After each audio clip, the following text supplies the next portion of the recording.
κόκκινα φεγγάρια. In cult we trust.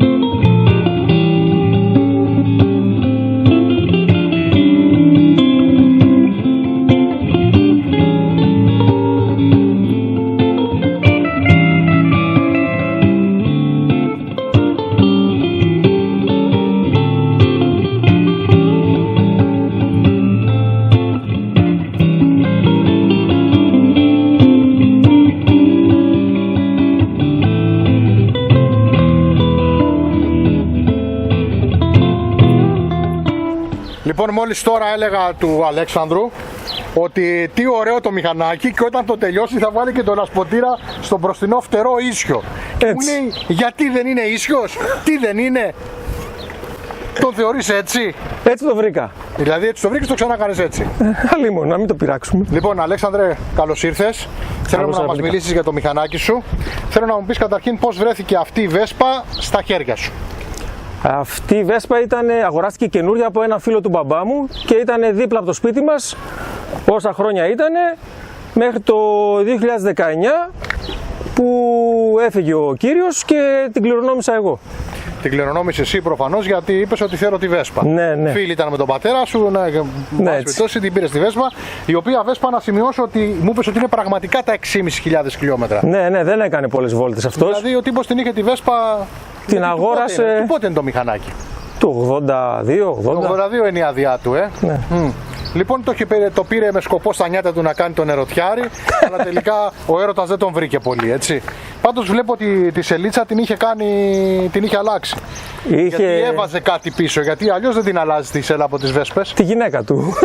Η γυναίκα του χωρούσε, ήταν εντάξει. Έτσι χωρούσε πως τους βλέπω. Και βάλει και την πλατούλα πίσω για να κουμπάει άνετα. Ναι. Και εδώ πέρα τι έβαζε, καρπουζάκια? Προφανώς. Και πίσω και μπρος. Πίσω πήγαινε στη λαϊκή. Μπροστά ήταν για τα καρπούζια μόνο. Δεν το πιάνε το καρπούζι μπροστά και το ένα και το άλλο. Λοιπόν, και είχε βάλει και το λασποτήρα ανάποδα. Και εσύ παραδοσιακά συνέχισες την παράδοση αυτή. Το είδα, έτσι λέω, έτσι πρέπει να μπει. Ναι, έτσι πρέπει να μπει πραγματικά. Θα τα αλλάξω. Η πινακίδα είναι εντάξει, είναι με τα γράμματα μπροστά κάτω, ανάποδα, σατανιστικά. Όχι, είναι... Όλα είναι εντάξει, Μη γιώτα 24. Εσύ, να πω τώρα για τους φίλους που δεν το ξέρουν ότι ο Αλέξανδρος έχουν μια οικογενειακή παράδοση. Ποτέ δεν πουλάνε μηχανάκι. Οπότε έχει μια μικρή συλλογούλα ο Αλέξανδρος από 7-8 μηχανάκια. Πόσα είναι? Είναι το CX, είναι το VF, είναι το XR, είναι το Papi, είναι η V50. Είναι το 6 μηχανάκια είναι. 7 μηχανάκια είναι. Οικογενειακή παράδοση. Παίρνει ο μπαμπάς μηχανάκια ή ο Αλέξανδρος, δεν πουλούνται ποτέ. Ποτέ. Οπότε έχει μαζέψει στη συλλογή την οικογενειακή και την έχει και τη βολοδέρνη. Άρα δεν είσαι άνθρωπος της Βέσπας. Γενικά σ' αρέσει το μηχανάκι. Ζεις με μηχανάκι, ζεις με μια BMW. Ναι. Με ένα πεμβεδάκι μονοκύλινδρο. 20 χρόνια τώρα. Εδώ να σας πω τώρα ότι όταν γνώρισα τον Αλέξανδρο πολλά χρόνια πίσω, λόγω επαγγέλματος τον εγνώρισα, ήρθε να με επισκεφτεί και είχα ένα κατέμ κάπου αφημένο και ένα XR και μου λέει «Α, έχω κι εγώ μηχανάκι». Έχω, μου λέει, ένα 6,5 GS. 6,5 GS, πάει και εμένα το μυαλό μου ότι έχει κάποιο Suzuki τετρακύλινδρο GS 6,5. Ήταν καινούρια μοντέλα τότε τα F650 GS. Και του λέω εντάξει, ωραίο μηχανάκι, να του πω τώρα και εγώ να με βγαίνεις, ωραίο μηχανάκι, δεν καίει πολύ βενζίνη με τα καρμπιλατέρ. Και μου λέει, ποια καρμπιλατέρ, μου λέει. Και του λέω, συγγνώμη, δεν έχει Suzuki 650 GS? Όχι, μου λέει, έχω BMW 650 GS. Α, λέω, εντάξει. Οπότε κάπως έτσι, το θυμάσαι καθόλου? Το θυμάμαι, τώρα θα προτιμούσα το Suzuki βέβαια. Ναι, τώρα είναι άλλα τα χρόνια. Βέβαια την έχεις τόσα χρόνια, δεν έχει πει όχι. Δεν έχει πει όχι. Η ηχεία της έχεις βάλει, τα κάρα να αρτήσεις έχεις βάλει. Τα πιο πολλά πράγματα την έχεις βάψει, την έχεις ξαναβάψει. Εκεί ζει. Λοιπόν, τέλος πάντων, οπότε ένας άνθρωπος της μοτοσυκλέτας. Και τα μηχανάκια τα αγαπάει να τα φτιάχνεις μόνος σου, έτσι δεν είναι? Κάθεσαι εκεί πέρα με το φίλο σου στο τσιμάκο, πινελιάζεται, λύνεται και ό,τι βγει. Βάφουμε τα πάντα. Έχουμε παρουσιάσει ήδη 2 μηχανάκια σου στην εκπομπή. Το XR και το XR και περιμένουμε το VF. Ναι. Το οποίο θα είναι μετά από τη Βέσπα. Ναι. Έτσι. Λοιπόν, οπότε έχουμε έναν άνθρωπο ο οποίος είναι της μοτοσυκλέτας γενικά, δεν είναι της Βέσπα συγκεκριμένα. Είναι λαϊκός τύπος, δηλαδή το παλεύει, το αγαπάει, το κάνει, δεν μπλέκεται με λέσχες, με πράγματα με τέτοια. Αν και σε βλέπω εδώ πέρα είσαι Vespa Club. Είχα πάει τότε. Καλά παιδιά. Καλά παιδιά. Το δικό μας Vespa Club είναι καλό. Λοιπόν, θα σε αφήσω για ποιο λόγο. Διότι θέλω να μου πεις 5 πράγματα για το μηχανάκι όπως το κατάλαβες εσύ. Εντάξει. Με το που βρήκα τη Βέσπα δεν ήθελα να χαθεί και με το που την παίρνω απέκτησα ένα δεύτερο μηχανάκι το οποίο είναι αξιόπιστο για μένα. Δηλαδή δεν έχει μπαταρία. Το κυριότερο μου πρόβλημα με άλλες μηχανές είναι ότι άμα δεν την κινήσω καιρό δεν έχει μπαταρία. Ενώ αυτή, αφού δεν έχει μπαταρία, είναι σίγουρο ότι δεν θα έχει μπαταρία. Και έτσι πάντα παίρνει μπροστά. Σαν δίχρονο με 150 κυβικά μπορώ να πω ότι νιώθω ότι έχει δύναμη. Δεν κοντοστέκομαι στα φανάρια κτλ. Και με εξυπηρετεί αρκετά. Όταν κάθεσαι απάνω, νιώθεις προστατευμένος από τον αέρα, από τη βροχή κλπ. Λίγο καλύτερα από την καρέκλα του γραφείου μου νιώθω. Καλύτερα. Λίγο καλύτερα. Γιατί στο γραφείο έχεις και το ποντίκι, έχεις πληκτρολόγια, τέτοια, αυτό είσαι ελεύθερος. Και είσαι άνετος. Φρένα. Φρένα δεν ξέρω γιατί τα έχει αυτά. Τα πατάω, εγώ δεν κάνω τίποτα και μετά λέω ας πατήσω και αυτό και λίγο φρενάρει. Αλλά γενικώς προσεύχομαι κιόλας. Όχι πολύ. Λίγο. Αλλά προσεύχομαι κιόλας και πάντα σταματάει. Τα καταφέρνει. Βενζίνη καίει. Καίει μάλλον. Αλλά δεν το έχω παρατηρήσει να με πονάει στην τσέπη γιατί έχει μικρό ρεζερβουάρ και όταν βάζω μου λένε 5 ευρώ δώσε, 10 ευρώ δώσε, κάνουμε και παζάρια και δηλαδή... δεν καίει πολύ. Ωραία. Και η εμβέλειά του πόσα χιλιόμετρα μακριά από την έδρα σου κινείσαι με αυτό το μηχανάκι? Εντός πόλης, δεν πάω πιο μακριά, δεν έχει τύχει ακόμα. Αλλά μπορώ. Πιστεύεις εσύ ότι είναι η εμβέλειά του, θα πήγαινες δηλαδή από τα Χανιά στο Κολυμπάρι? Αν δεν ίσταζα, θα πήγαινα.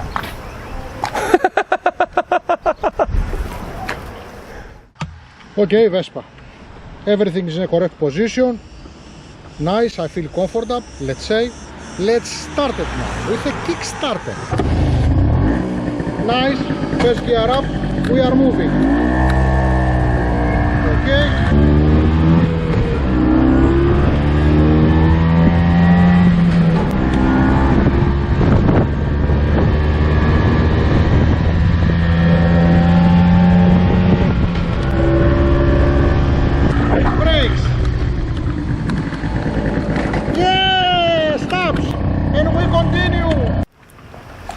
Μου έχεις αφήσει απορίες, να το ξέρεις, έτσι.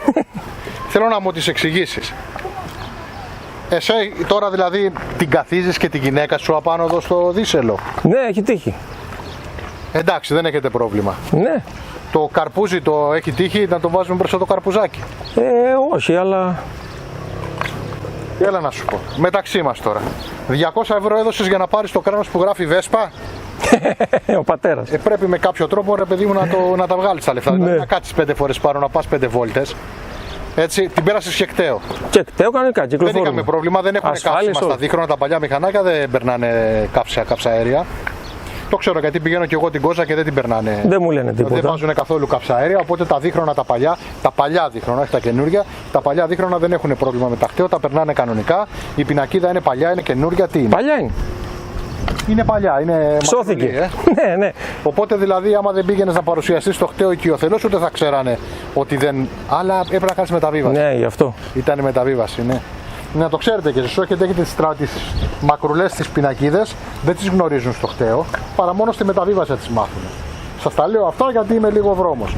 Από εκεί και πέρα, έτσι το λίγο παλαιολιθικό που τραβάς αέριδες, γυρνάς ρεζέρβες, το κουμπί εδώ πέρα πότε πιάνει, πότε δεν πιάνει για να κλείσει το μοτέρ, η κόρνα που δεν την ακούει κανείς ούτε καν εσύ, είναι εντάξει? Εντάξει, ναι, τι, δηλαδή, εντάξει. Νοσταλγία. Νοσταλγία, είναι ρομαντικό. Είναι ρομαντικό. Ναι. Τα φώτα είναι ρομαντικά ή φέγγουνε τίποτα? Είναι θερμά, πώς λένε, θερμόφως έχει, δεν έχει ψυχρό. Θερμόφως. Είναι θερμόφως, το οποίο καλύπτει ένα δρόμο με την ταχύτητα των 50 χιλιόμετρων. Ρεαλιστικό νούμερο θέλω να μου πεις. Δηλαδή φέγγει άμα πηγαίνεις το βράδυ με 50 χιλιόμετρα? Όχι. Όχι. Μέχρι πόσα χιλιόμετρα φέγγει λες? Δηλαδή να πεις ότι βλέπω δρόμο? Μέσα σε πόλη, άμα έχει φωτισμό η πόλη, είναι καλύτερα. Είναι με το φωτισμό της πόλης. Δηλαδή, λες ότι με ταχύτητες 50 χιλιόμετρα εκτός πόλης, δηλαδή σε απόλυτο σκοτάδι, δεν κίνησε και πολύ ασφαλώς. Δεν το έχω κάνει ακόμα. Στην πόλη μέσα είσαι εντάξει. Ναι. Λοιπόν, το κοντέρ το βλέπω εδώ πέρα, 120 χιλιόμετρα, δεν τα πηγαίνει, αλλά 110 τα πηγαίνει. Είχα και εγώ 150, το τα πάει. Δεν πήγα τόσο. Τα πάει. Το λέω εγώ γιατί τα ξέρω, είμαι παλαικός τύπος.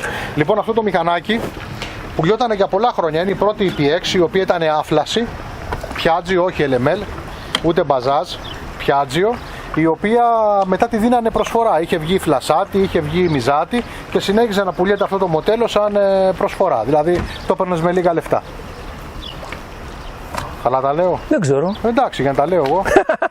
Λοιπόν, φίλες και φίλοι, ήταν ο φίλος μας ο Αλέξανδρος με τη φοβερή του την Βεσπάρα. Θέλεις να προσθέσεις κάτι? Αφού τα λέω εγώ, Έτσι. Ναι. Με τις καταπληκτικές απαντήσεις.